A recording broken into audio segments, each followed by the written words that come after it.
Seems legit. Hello my lovelies! I am finally doing another video. Life has been very hectic here, but I'm trying to make sure I do videos, and today is the Mallory Mini.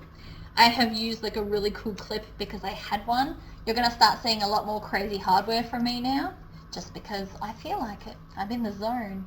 So this has very little hardware. It's got swivel clips, 2 swivel clips, 1 strap adjuster, 2 D-rings. I put some bling here, but you don't have to. And then the closure. So I used a fancy closure because I had one, but you could also just use a magnet if you wanted to. There's no zipper, so this is a zipper-free bag, but it's still very cute. So you've got this main panel here, and then there's like a little slip pocket at the back where I would personally put my phone, so it's separate from everything else. So it's really quick, as you can see by the length of the video. So let's just get into it.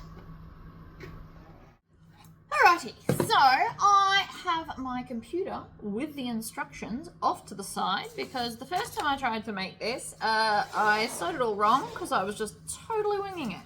So the instructions start with the pockets, which is the long skinny part, and I haven't put any interfacing on it because I feel like it's probably going to be okay. It does say to use something called stay tape, which of course you can if you wish.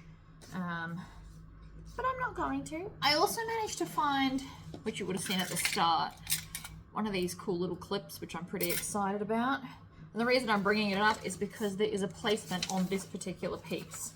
So what we need to do is I'm going to flip it over, grab something that marks it. So this is my little Chaco pen with chalk dust in it. Actually, I might even do it from the front. And we just want to mark the marks that are on here. So this one says it's called N3.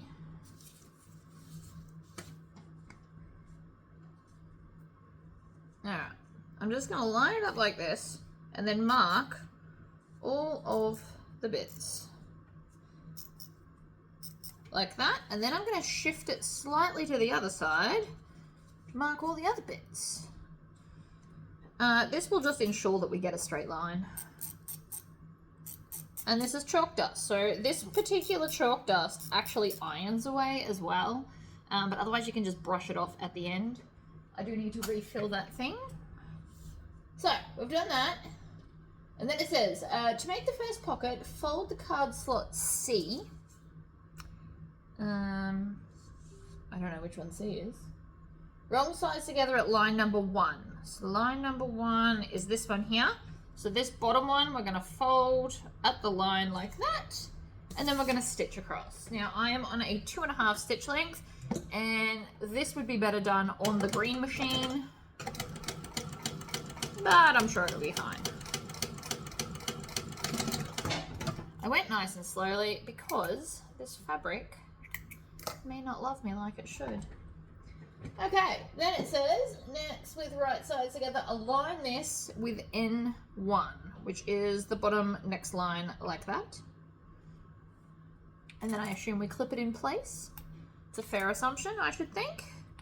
I also need to turn off the dinging like that. And then my next assumption is that we stitch the next line, which makes sense.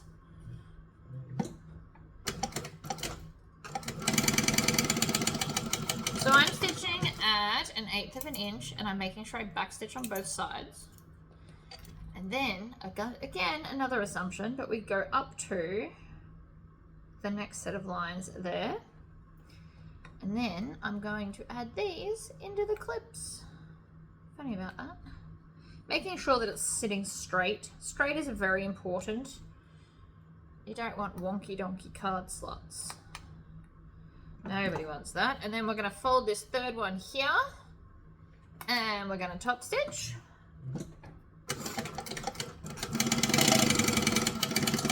And back stitch at both ends. Now of course you can add interfacing to this if you wanted to. And then this one lines up with the first lines that we drew. And some more clips. Now that to me looks like it's sitting a little crooked. That'll be my own fault. It's not the pattern, it's absolutely me. So I'm just going to straighten it out like that.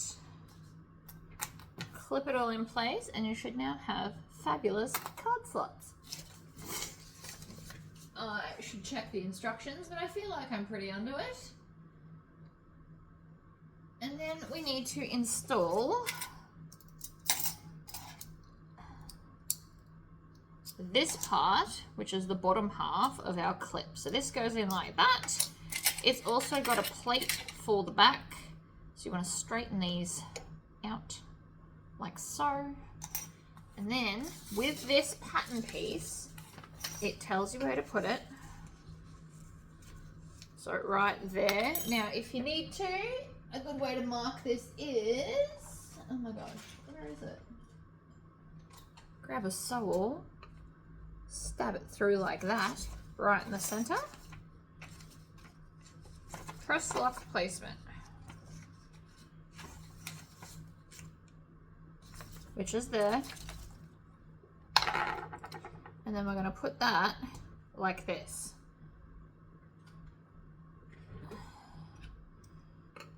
And it will go upside down like that, and that's where it'll sit. So I'm just going to mark the two parts where I have to cut into it. And we're going to use a knife, and I'm going to use my Freylock glue. This is the E6000 brand. It is now the only brand I will ever use for Freylock glue because it's a gel, not a liquid. Like it's a liquid gel, but it's not runny. So to put it on here, you actually have to squeeze it out to get it to come out, and then it comes out like a gel. So I don't know if you can see that, but it's a gel. It's wonderful. I used to play with the liquid ones, and I used to get it everywhere. And you can go back in other videos and watch me. I was not very good at the liquid. This stuff's amazing, and because you use so little of it, I've had this for ages and ages. You don't need it on vinyl. It's only for when you're putting holes in fabrics, but I love it. And this will last me multiple years. I know it was more expensive than the other one. I think it was about $15 as opposed to the $6 the cheaper ones are, but I waste less and I have less of a mess. So it's worth it to me. Alright, so now I'm going to stab these through the holes that I created.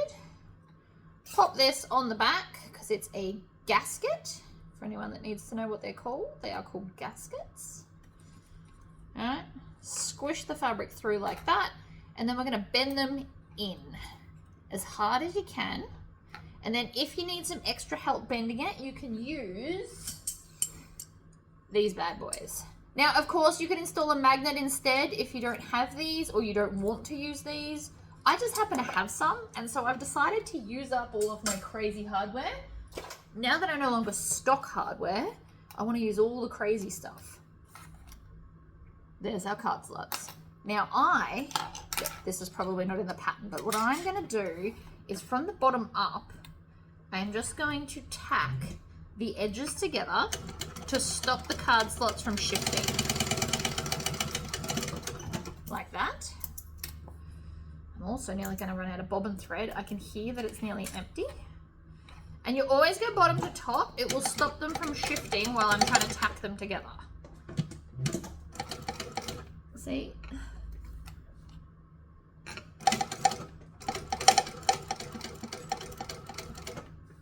Nice and close to the edge. You won't see these stitches, but now everything holds in place without needing the clips. And so that is now my middle. Ta-da! And I've done that and that. I'm trying to actually follow a pattern for a change, so just bear with me on this. I know it's unusual, but I'm working on it. So next we need the piece number D, which is called the side panel. You should have two and they should be mirrored. So when you open them out, the curves are on the outside. And so then what we're going to do is we're going to put this straight edge against the straight edge here, clip them together, and I'm going to make sure that the card slot piece that we started with will be on the bottom, That way it will catch under here and go through evenly, because we like evenly. So there's one side, and then if you want to, you can grab the other side. We're also making sure that the curve is at the bottom. I might just put one on at a time, and 3/8 of an inch is the seam allowance. It's important to know these things, otherwise it won't fit together properly.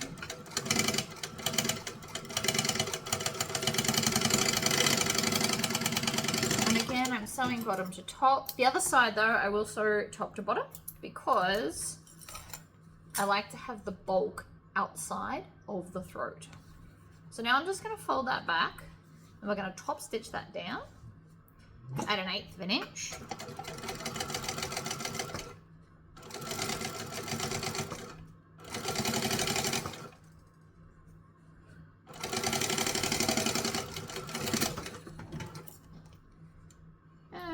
That was the end of my bobbin, so I need to do a new bobbin. I am also going to change my foot back to my normal foot. This is the half size foot, so I'll switch that, do a bobbin, and then we can keep going. Right, so I have the double-sided foot on now, which will just pull through more evenly, and I have got a full bobbin, which will be nice. So now we're going to take this other piece and we're going to put that right sides together and clip it. Now you can use as many or as few clips as you want, but there's no magic number. Sometimes I'm using more clips on this than I normally would because of the closure that I've done. Because it sticks out so much, it kind of distorts the vinyl and it doesn't want to sit flat. If I had done a magnetic clasp instead, I probably could have made it flatter. So we're going to stitch and back stitch. And then again, down we go. And then if you want to, if you go off the edge, you can flip this around, fold it back, and then just start stitching all the way up again. Options. And I don't know if you can tell, but that is pulling through nicer with the second foot. I can see a slight difference in the stitch length from this was with only one side of the foot and this is with both. These ones just worked out a little bit longer because it's pulling better, would be the best way to describe that. So that's that piece done. Let's continue with the pattern and actually pay attention. I'm quite enjoying using an actual pattern and reading instructions for a change. So we're going to do the flat piece. I should put these somewhere else because they're getting in my way. On the floor's just as good. Okay, so we're going to take this piece. Now I've got two and now they are the same, so when you open the flap they will look fabulous. So we're just going to put those right sides together. And the first time I made this, I stitched this side. What we actually need to do is stitch the curvy side. So I'm going to start here. Now I'm not going to use clips on this because I don't need to. It's going to sit as flat as I need it to. So why worry about it?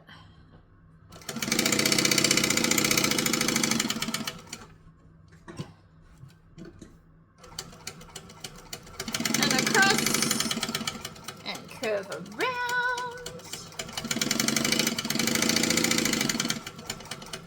And curve out. And backstitch. Always backstitch, ladies and gentlemen. I know I say it to you probably every video. I do not regret that decision. We're also going to go with our zigzag scissors. For those that don't know, I laser engraved them. They have like a cool skull damask style on them. Now, if you don't have zigzag scissors, grab some snips and just everywhere there's a curve, just make like little cuts. It will help it when we turn it through to sit nicer. I'm also thinking I'm going to want to iron this, so I'm going to grab my little mini heat press. This is the HTVRont one. Love it.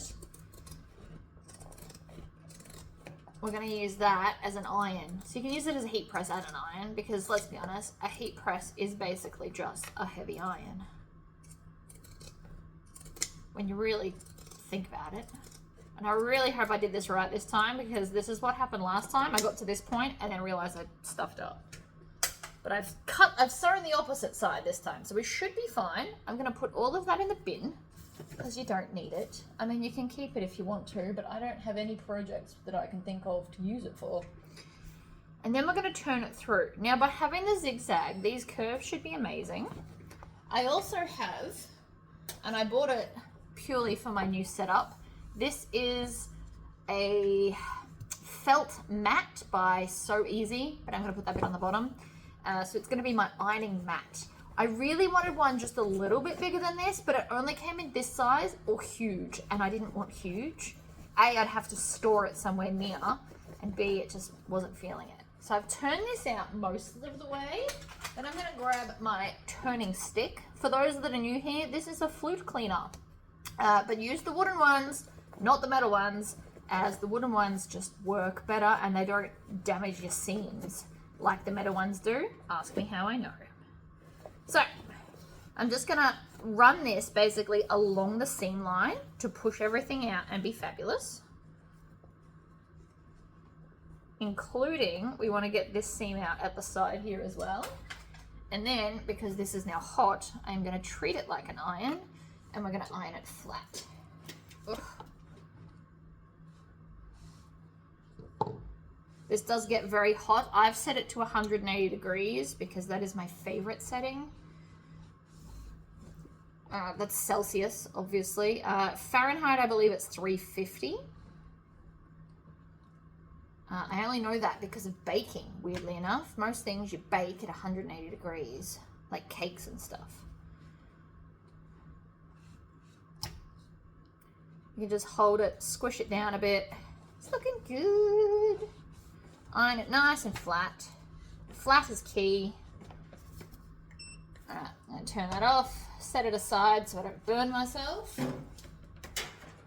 I also might get that thing an extension lead so it's easier to use. But we are now flat and fabulous, so we need to top stitch. Now I'm not changing my top stitching length today, I'm just doing everything at the 2.5 because I can. And we want to back stitch. And I'm stitching at 1/8 of an inch.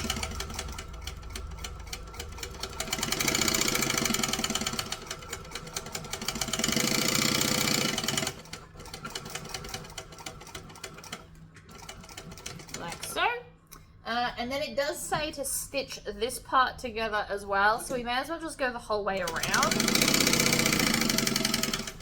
because we can.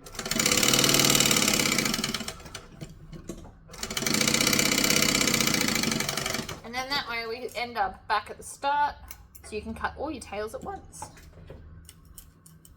Beautiful. Now I've done mine both ways, so I've kind of centered this one to be the outside flap. That's what I was aiming for, and that's what I feel like I've achieved pretty well. So, moving on. We are over halfway through the instructions. With the right sides lining up with the bottom section. So this is the main panel. So we need our exterior main panel. You should also have 2 lining ones. Pop that in there for now. So this needs to line up on top of here like so. So I'm going to start by clipping the bottom. Now if you need to, because these curves haven't been cut yet, if you need to, you can fold it in half, find the center, and then fold this in half, find the center. We all know I do love a good center. And then you can just line it up. Now again, this needs to be the outside because this is going to be the flap that comes down and around like so. So this is the outside that I want. I'm going to line up those 2 center points. It does make it a lot easier if you cut it, but I also probably could have eyeballed it if we're being very honest. And then if you flip it over, you can probably see better. So then what we're going to do is we're going to clip, and then we're going to bring this edge in. So this kind of splays out a little bit, so it's going to have a lifted area. So we just want to make sure that that is level. And so then again there, like that, line up those edges, and you can see it is sitting up a little bit, but not crazy amounts, which is good. It also means that when we put like our phone in that section, it won't be so tight, it's a nightmare to get out again. Very clever design. And then I'm just going to tack this on. So again, with the 1/8 of an inch seam allowance, pop it in. I'm guessing that curve because I can't see it. You could, of course, also do this from the other side. But I'm not terrible at eyeballing curves. And look, I nailed that. It's all within the seam allowance, so you won't see these stitches anyway. We also need to cut off that tail so it doesn't annoy me. Right, and then just cut off the curve. And the other one. Now, if you wanted to, you could have clipped them together, then cut it, then stitched it. Also not wrong. Also didn't read the instructions. Naughty me. I looked at the picture. Totally counts. Alright. It now asks us to move on to our gusset. So that is our front, which looks amazing. So we need this piece and our gusset. I have chosen to do a vinyl gusset because I thought it would look amazing. I don't think I'm wrong. And then that's a lining. Pop that with the pattern pieces. And as always, we are going to find the center. Now I want to find center front and back, and I've started using my little scissors to cut them so that I don't blunt my snips. Right, and then with this, we also need our center. It would not have hurt if I had have put heavy duty interfacing on my card slots. I don't think it would have mattered at all, actually. So, center to center, line it up, clip it down. I like to put my clips on top of the gusset, so facing up, but you can do it anyway. So I'm going to add 3 clips at the bottom, and then I'm going to grab this edge here, bend it round, join it to the top. This ensures that when you get to the corner, it will fit. There is method to my madness, I promise. Now use as many or as few clips as you want. There is no right or wrong answer. If you're newer, you're probably going to want to use more clips, and as you get more advanced, you can use less clips. I also probably could have done this with 5 clips total, but it requires more brain power. And I want to sew, not think. Sounds bad, but you know.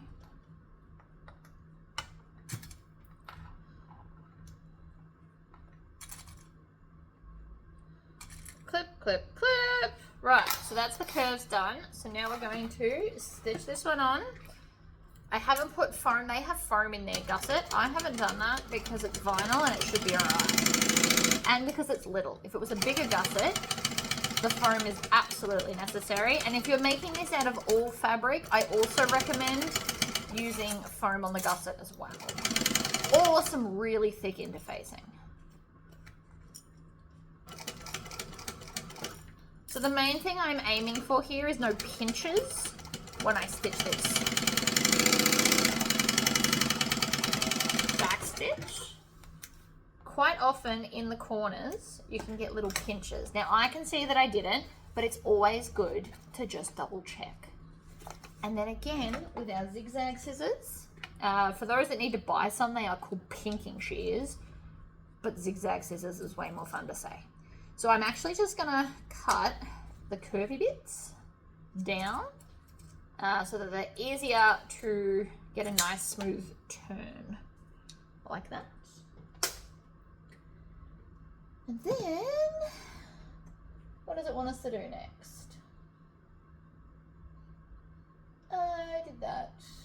Da, da, da, da, da. Now we're gonna do the other side. So I'm gonna grab this one.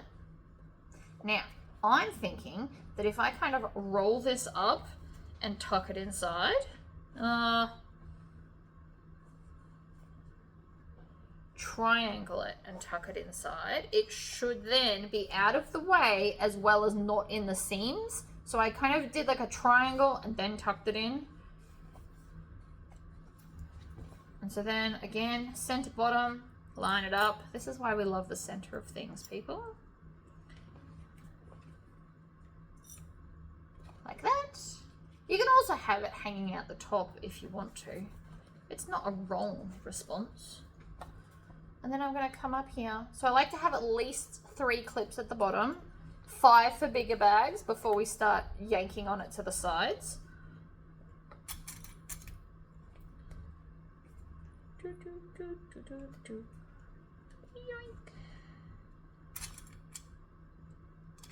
Right, there and there. Then we're going to come up and do the top of the other side. These bags are going to be very quick.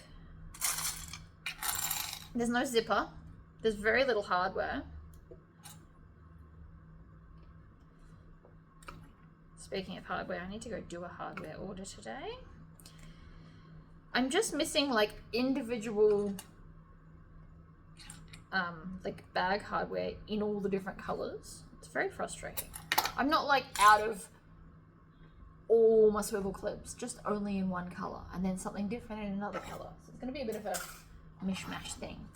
So now I've clipped it, and I can feel around in there. So feel around and make sure that that flap is not in the seam anywhere. If you are worried, you can pull it out again and have it hanging, whatever makes you more comfortable. I personally was going to have it in, but now that I've pulled it out, we'll just deal. So we're going to stitch and back stitch because we have to lock it in. If you don't like back stitching, you can do 3 stitches and then lift up the foot and the needle and then just go back to the first hole and stitch again. Or you can tie them off.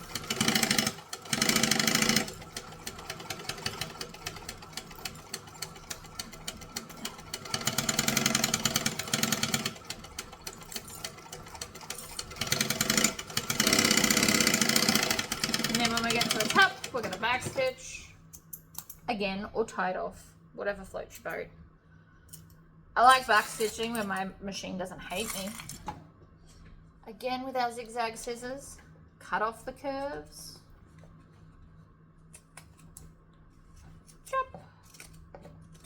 Ah. Sometimes all the layers of vinyl are not your friends with zigzag scissors. But if you go back through my videos, I do show you how to sharpen them again. So if they do get too blunt, you can just sharpen them. It takes 30 seconds. Okay, done. Now I'm definitely going to tuck that inside. Down out of the way. Next it says D-ring connectors. Now I had to cut mine littler because I use different size D-rings to all of you. So these I think were for 3/4 inch D-rings. I use 5/8 or 15 mil. So because they're different, I just cut them skinnier, and that will accommodate for the fact that I haven't even grabbed them yet. Good job, me. So, grab some now. I do have 2 bigger ones in here, but I like the little ones. The whole point of a D-ring is just to be able to grab your swivel clip. And I personally just like the little ones. I think they're like adorable. But you can do whatever. You could only buy 1 inch or only 3/4 inch. And then so every time it comes up in a pattern that you need them, you just cut the size you need. Now because I've picked these size, my little ruler is the perfect width for the D-rings. So I no longer really have to print out the D-ring thing. I can just use my template. But whatever. Probably a piece of information you didn't need unless you're going to switch to 15 mil or 5/8 of an inch D-rings. So I'm going to put my 3/4 inch double-sided tape down the center, which as you can see, takes up a lot of space.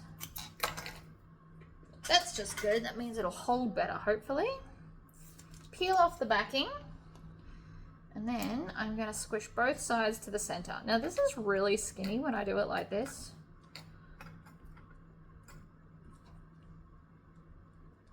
I do not regret it though.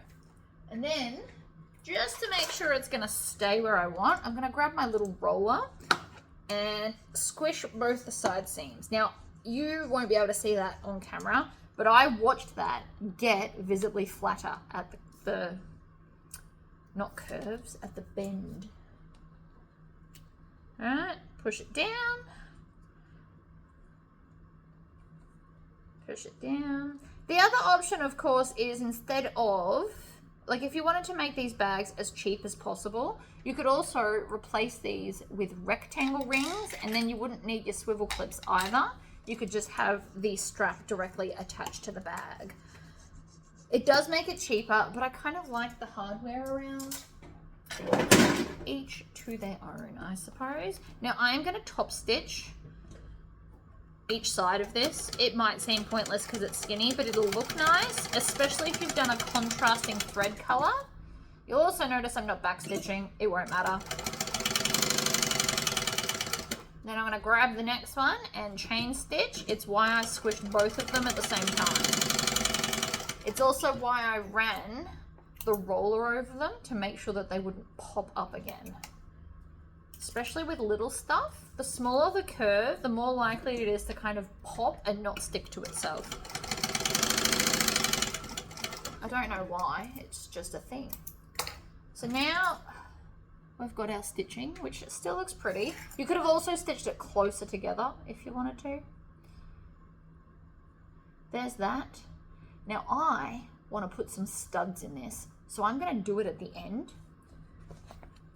And then we're just going to place this in the center of our gusset piece. Now again, if you need to like clip it to see the center, that's fine. And I'm going to use 2 clips, not just one, to hold it in place. I know it's tiny, but it's still worth doing the 2 clips. Also, when you put your D-ring on, you want to have the join against the flat part, and then that way it's hidden and you won't see it. So then the other side, in the center, 2 clips stops it from shifting while we're stitching it,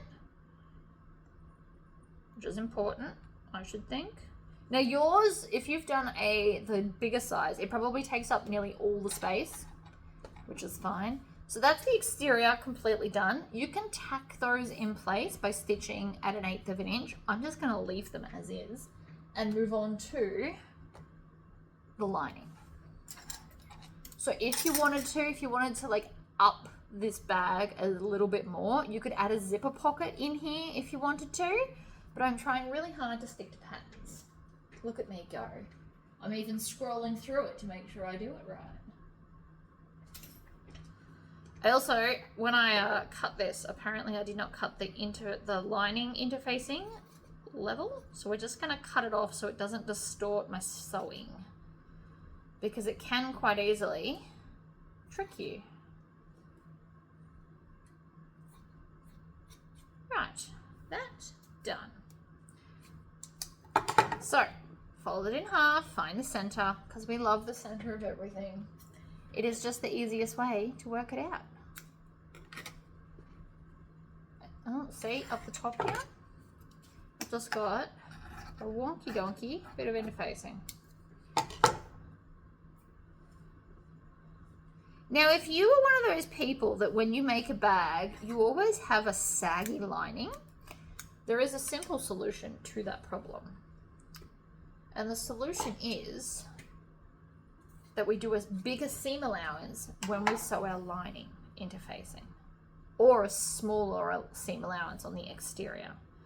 Basically, you want to have them not the same, unless the pattern pieces you cut were separate from interfacing and lining, because some people actually include an extra 1/8 of an inch difference.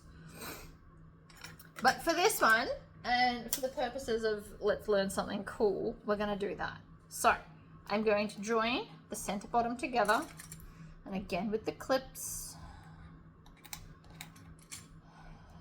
except I'm going to do a lot less clips because lining for me is much easier to manipulate where it needs to be. So I'm going to do between 3/8 and a 1/2 inch seam allowance. So it's just that like smidgy bit more, but it'll make a difference, believe it or not. It's harder to do because I don't have a line on my needle plate for that, but we'll get there. Hold the corner in place. Now on the first one, we need to leave a gap of where we're going to turn the bag through. So they do recommend you do it on the side about here. So I'm going to hold this up there where it needs to be, pull this corner to where it needs to be as well. And then go around the curve. And you want to try, if you can, to stop on a straight. Straights are much, much easier to hand stitch closed. Curves are a nightmare. Not even going to lie to you. Absolute nightmare. Would not recommend it. Also just wrecked my bobbin with the back stitching. I can tell because it tore the thread for me. There is no thread cutter on this machine, so I can tell it's giving me grief. See, it's all fluffy on the end. I don't know if you can see that. We're going to chop it off either way. I don't want to deal with that. In the bin. We're nearly finished. This was so fast. I love this pattern. Alright, so we've got our gap, and you always want to try and do it first because if you forget, you've got a backup plan.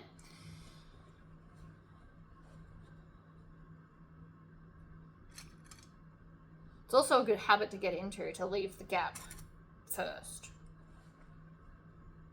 With a lot of bags that I make, I just leave the whole base and only kind of sew it to one side. Forward, back, slowly. Notice how I do my back stitching slowly? It's to avoid drama.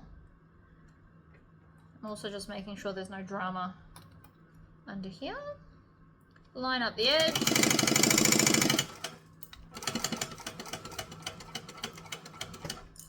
Making sure, because I thought I heard something, but it's fine. Line up the straight edge. Now, basically what I'm doing is I'm pretending there's pins. So I'm lining it up like this, working my way down to that corner, and then just laying it out. It's just instead of actually pinning, this is like a more advanced thing to do, but if you have been sewing for a long time, I dare you to try it. Only on the lining though. Alright, zigzag scissors, again, we're going to cut those curves. Actually, you could probably cut away all of the lining if you wanted to. See, these are still nice and sharp. When they're blunt, you can tell when they're blunt because when you cut this, which is just lining, it kind of chews it. It doesn't cut, it gets stuck in it like the other bit did. But by cutting this down, it's going to help your lining fit inside the bag better. But we don't want to cut where we're going to turn it through because it'll be helpful to have that there for when we hand stitch it closed or machine stitch it. You could hand stitch it. I probably won't. I don't love hand stitching, just as a general rule. It's not my jam. Now the other thing I've just realized right now is that I don't have a tag anywhere on this bag. So if I wanted to add a tag, now would kind of be the time. We also need to turn this right sides out. I do love this fabric. It's a bit fabulous.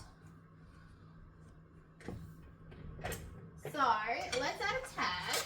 I am going to use the awesome ones I got made from Brymax. I did try them on my machine, but it's not powerful enough. Very sad moment. So these are plastic, for anyone that needs to know. But they look like metal. They're like shiny like metal. And she can do it in a whole bunch of different shapes. I love them.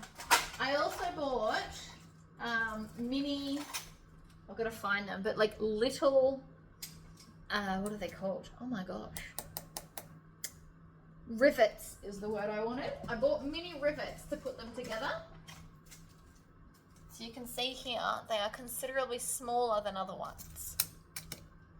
I think they're 5 mil maybe, because I don't want the rivet to take away from my logo, and I got little ones. Like if you got bigger tags, bigger rivets wouldn't matter, but because these are smaller, these are only 1-inch squares.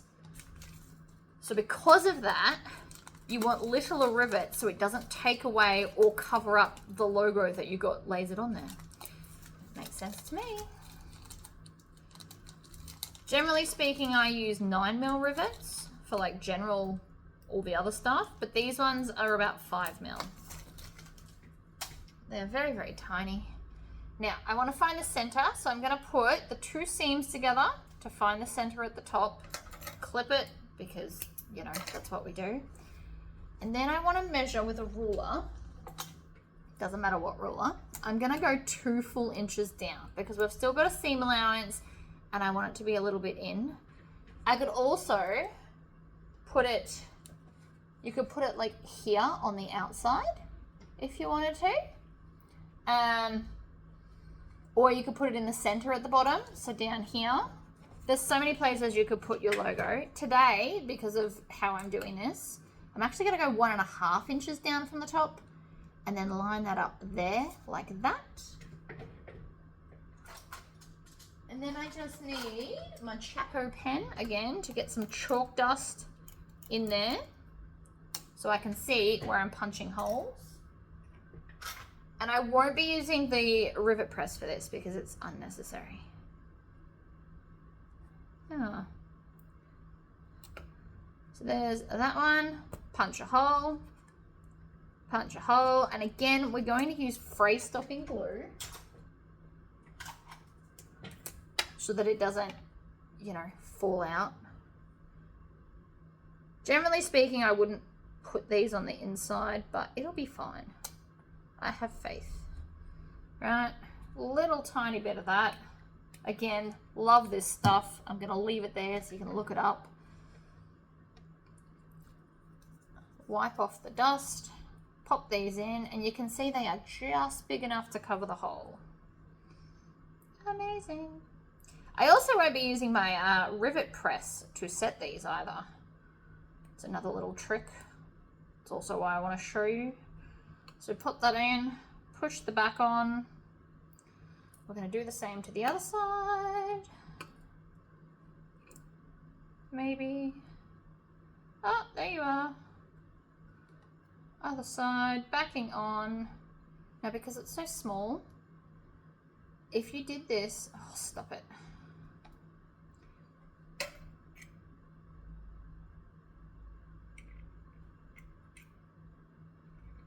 Because I didn't punch an actual hole, it's just being a bit stubborn. There we go. Now, because this is what it is, I have personally found using my pliers to squish these in place works best because they're little. They don't need a lot of pressure. You feel it give, makes them flat. Everyone's a winner. Putting them in the press, because it kind of dips down and dips up, I find you will most likely bend or snap the plate, or the plastic specifically. You can also get flat plates for your cam press, which is something on my list of things to do. And then the flat plates you could squish them as well. So that's done. Now I'm going to put this on the back wall. So this is the front wall. So I need this to go in like so. Shove it all down. And then the first thing I'm going to do is line up the sides. Like I always do. I always like to do the smallest part first. So we're lining up the sides. Like that. And then grab a few extra clips. You don't want too many. I mean, you can put as many as you want. I don't want too many. I want like 3 because it is such a small area. And then we're going to do the back. The main reason we want to use any clips at all is to make sure it doesn't move while we're stitching. And it also means you could probably sew a bit faster if you do. So there's that. Under we go. I didn't backstitch because we're going to loop all the way around. So I don't need to. I'm pulling everything to the front. And I'm going to come back and do extra stitching where the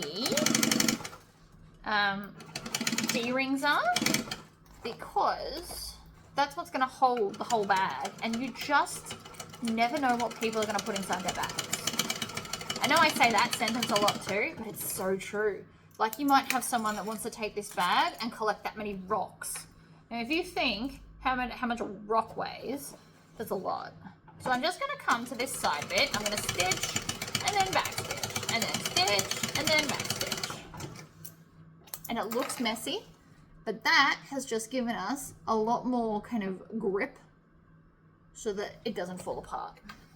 Now, trim off the tails, any tails that you can see, and then switch to the other side.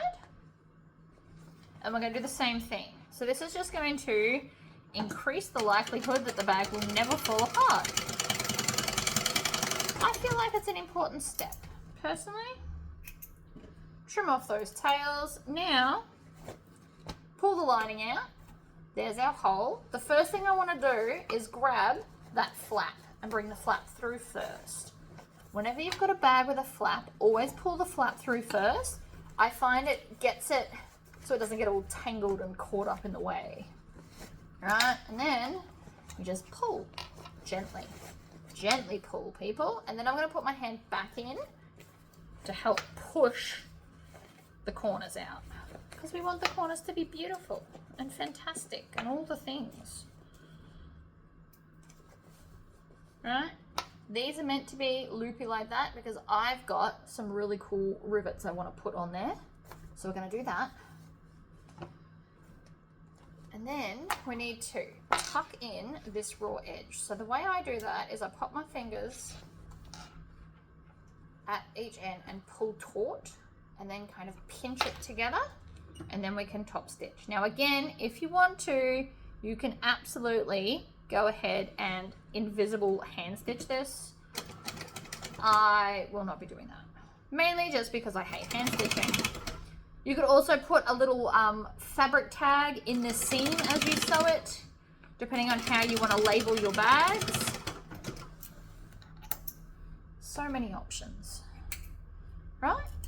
Right. Oh, tails. Get those tails. Shove the lining in.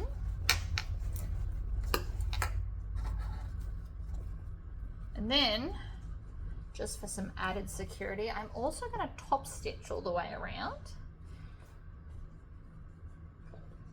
Now the easiest way to do this is actually to turn the bag inside out, but I really don't want to. So I am just going to stitch it lining side up. And I'm going to start on my D-ring at the side.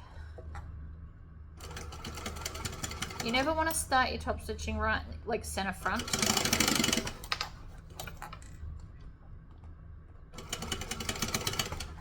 And we're just moving slowly and pulling the bag around, making sure that the fold is at the edge so that we're not sewing it crooked or anything. And around we go.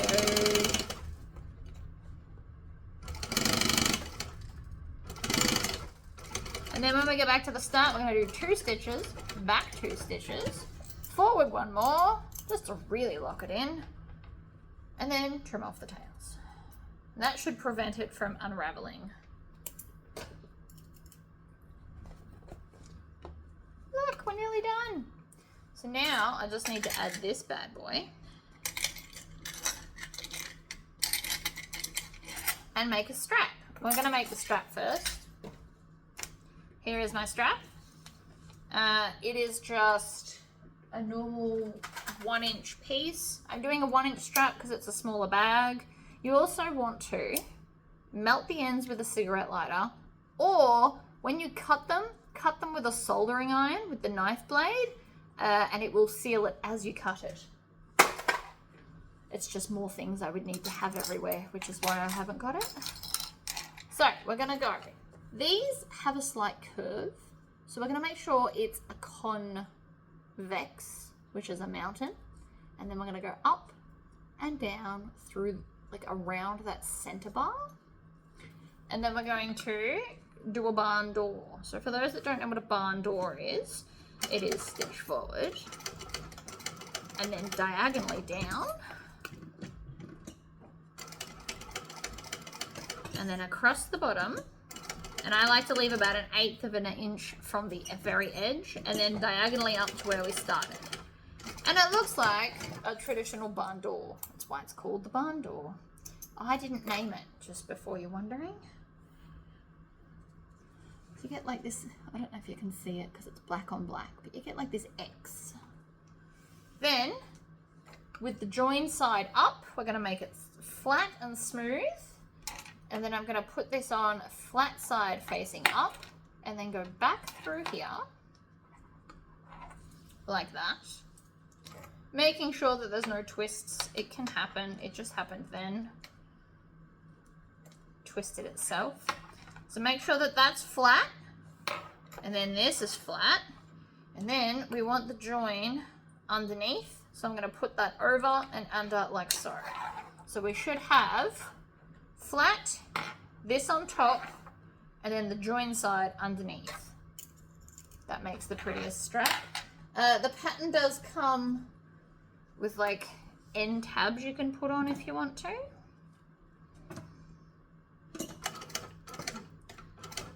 I like to do 3 holes, go across, diagonally down, across, and then diagonally up, and then backstitch on the diagonal.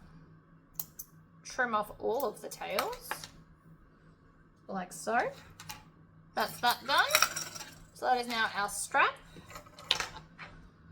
You could do lots of crazy things with this. You could embroider it. You can get cool custom straps. You could do a thicker strap, but for the size bag that it is, I personally don't think you need it. Each to their own. Now I want to put some spikes on here, as ridiculous as that sound, and we need to install this bad boy. So this just goes over the edge. It's a bit squished. I've had these for a long time. So what I'm going to do is just kind of put these in and twist to open that out again so I can actually get it on. Very handy stuff. All right, in the center. So again, if you need to find the center, fold it, pinch it, pop it on like that. That's where it's going to go.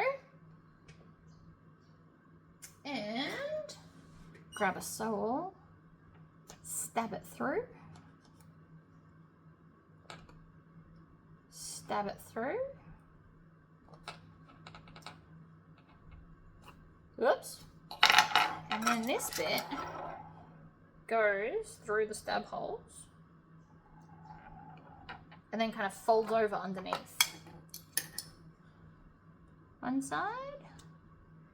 Come on. There we go. So it goes through like that, and then we just fold it down. And then to make sure it's extra good, I'm going to use these and kind of squish it, because that's what these are for, squishing. Ta-da! Boom! Love it. We're not quite finished though, because again, I want to put some rivets here. And I have a lot of fancy rivets because I've been purchasing them, basically. This is all my random fancy hardware stuff that I have. So I have these little spiky rivets. So they look like mini spikes. I also bought some that have bling in them, which would also work. Actually, we might do the bling ones. Yeah, no, we'll do the bling ones just because we can. So I'm just going to put one bling rivet on each side. I might need to do 2. We can kind of play it by ear a little bit. So first off, we need the hole punch. I always have my 2 cam presses set up with a hole punch and usually the rivet end. Although I have a sneaking suspicion I don't have that in at the moment because I was making purse pals yesterday. So I'm going to pop this in. You want to get in the middle, up near the top so it won't like flap open. Punch the hole. And then you want to make sure that the rivet is going to be sparkly on the outside. Alright, so sparkly on the outside. Push it on. Now again, you could put a second rivet right there, make it fancier. We're going to grab this one, do the same thing, punch a hole, add a rivet. Make sure it's facing outwards, because again, with the sparkles.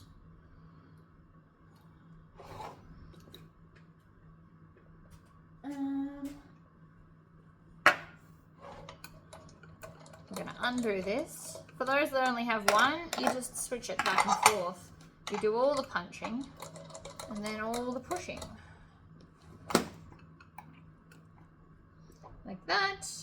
You want to have bling side up when you squeeze it so that we don't damage the bling. And voila. She is done and she is fabulous. Clip these on. Again, you could totally do a thicker strap. I personally don't think it's necessary. I also need to Tory stitch the side. See how this looks like it's a sharp edge? It's not. You just have to roll it out a little bit and then violently shove it back and forth, and then it sits out better. But there you go. One Mallory Mini. I really like it. It was really quick too. Like the whole video was 45 minutes, and that's with me stopping and chatting. I could absolutely sew these faster if I was production sewing. So cute little bag. I'm probably going to sell them for around $40 maybe. But cute. Love it. And it's really good space for embroidery if you wanted to do that too. And so then when we open it, push this, open it, you've got a little slip pocket behind here and then the main section. And then the back looks fabulous too. So there you go, guys. Thank you all for tuning in. Please make sure that you like this video if you have watched it, or dislike it. I'm cool. If you didn't like it, dislike it. I'll take it. Constructive criticism is always welcome. But make sure you subscribe to my channel if you haven't already, and that way you'll get notifications whenever I put up new videos. All right, guys. Until then, next time. Bye!